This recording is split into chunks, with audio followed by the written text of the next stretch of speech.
পানির মধ্যে আপনার মুখটা ডুবায় রাখছে বা নিঃশ্বাস নিতে পারছেন না, কিন্তু আপনাকে নিঃশ্বাস নেওয়ার জন্য তখন ওঠার জন্য যে পরিমাণ ফোর্স দেওয়ার দরকার, ব্যবসাটা যদি এই পরিমাণ ফোর্স দেন বা করতেই হবে আমাকে বা এখান থেকে আমি সাফল্য অর্জন করব, তাহলে অবশ্যই পসিবল।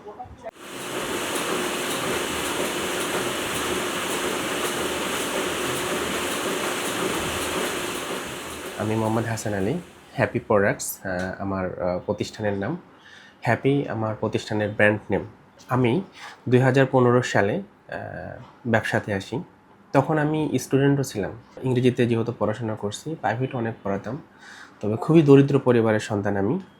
সে জায়গা থেকে বাবা মাও খুব প্রেশার দিচ্ছিল যে কিছু একটা করা দরকার। সে সময় হঠাৎই পূজা এন্টারপ্রাইজের জয়দার সাথে আমার দেখা হয়। তার প্রতিষ্ঠানে আমি বেশ 6 মাসের মতো আমি ডেলিভারি ম্যান হিসেবে কাজও করি।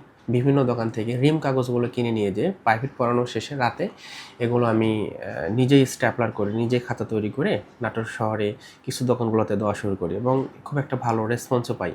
2016 সালের দিকে আমি নাটোর থেকে তখন আর প্রোডাক্ট নিলাম না। তখন আমি বগুড়া থেকে কাগজ এনে তখন আমি খাতাগুলো বানানো শুরু করি এবং 17-র দিকে আমি একটা কাটিং মেশিন কিনে তখন ব্যবসাটা একটু বাড়ানোর চেষ্টা করছি।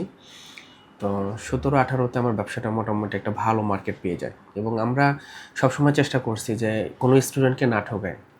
আমরা গুণগত সম্পূর্ণ পেজ দিয়েছি খাতাগুলোতে এবং সঠিক পরিমাণ আমরা দিছি।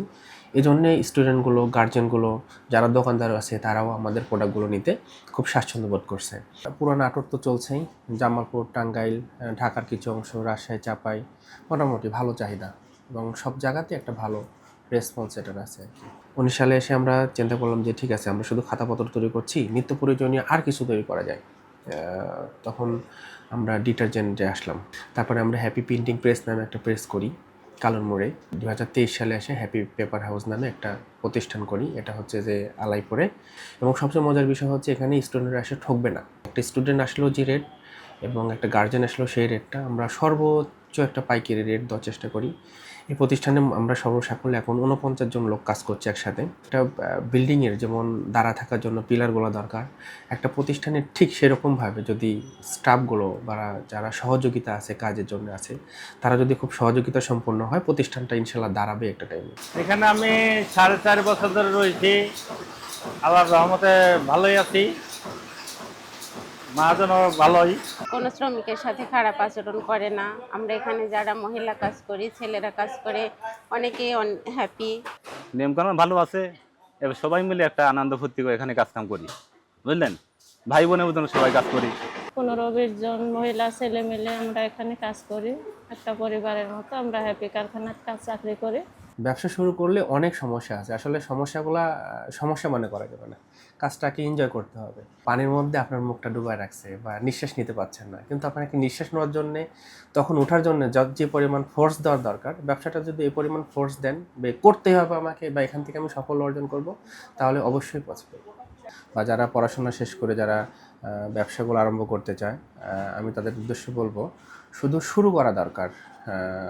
পুঁজি নাই, ক্যাপিটাল নাই বা টাকা নাই, কীভাবে শুরু করব, বিষয়টা এরকম না। সাহসিকতা, সততা এবং আন্তরিকতার সাথে লেগে থাকলে ব্যবসাটা করা যায় ইনশাল্লাহ। আমরা যদি চাকরির পিছনে শুধু না ছুটে যদি আমরা চাকরি দেওয়ার জন্যে তৈরি হই, তাহলে খুবই ভালো হয়। তবে আমরা যদি সবাই একটু চেষ্টা করি, আমরা যদি চেষ্টা করি এটা যে আমি 10 জনকে চাকরি দেবো, তাহলে কিন্তু আমরা খুব তাড়াতাড়ি আমাদের দেশটাকে আরও সুন্দর জায়গায় নিয়ে যেতে পারি।